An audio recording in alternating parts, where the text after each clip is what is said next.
ચૂંટણી પંચે જે રીતે એસઆઈઆરના સંદર્ભમાં ચુકાદો આપ્યા અને એમના વિવિધ અવલોકનો બતાવ્યા એને હું આવકારું છું.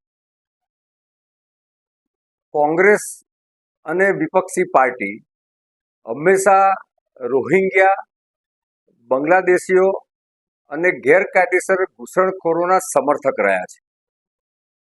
ચૂંટણી પંચની સામે જે કોંગ્રેસે કાગારોળ કરી મૂકી હતી એને આ ચૂંટણી પંચના ચુકાદાથી જબરજસ્ત લપડાક છે.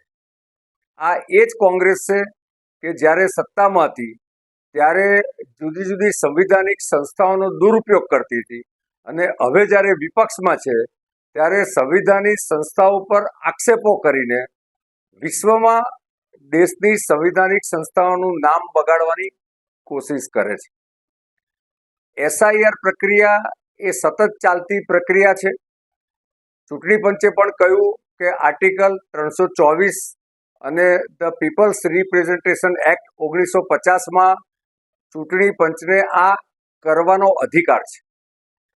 દેશમાં યોગેન્દ્ર યાદવ જેવા એક્ટિવિસ્ટ અને અર્બન નક્સલાઇટ અને એડીઆર જેવી કેટલીક સંસ્થાઓ સંવિધાનિક સંસ્થાઓની સામે આક્ષેપો કરીને દેશનું રાજકીય વાતાવરણ બગાડવાની કોશિશ કરે છે. સતત મળતી હાર એ કોંગ્રેસ હોય કે વિપક્ષી ગઠબંધન હોય એમણે આત્મનિરીક્ષણ કરવાની જરૂર છે. એસઆઈઆરના ચુકાદાએ દૂધનું દૂધ અને પાણીનું પાણી કરી દીધું છે. ગુજરાતમાં પણ કોંગ્રેસે સ્થાનિક સ્વરાજ્યની ચૂંટણીઓ પહેલા અનેક વિરોધ કર્યો, બૂમો પાડી, પરંતુ જેવી ચૂંટણીઓ ચાલુ થઈને પતી ગઈ ત્યારે એમનો આ આક્રોશ ખરેખર ઓછો થવો જોઈએ. એના બદલે હારના કારણોના બચાવનામાં પણ તે લોકો ચૂંટણી પંચની કામગીરીને હંમેશા બતાવતા હતા.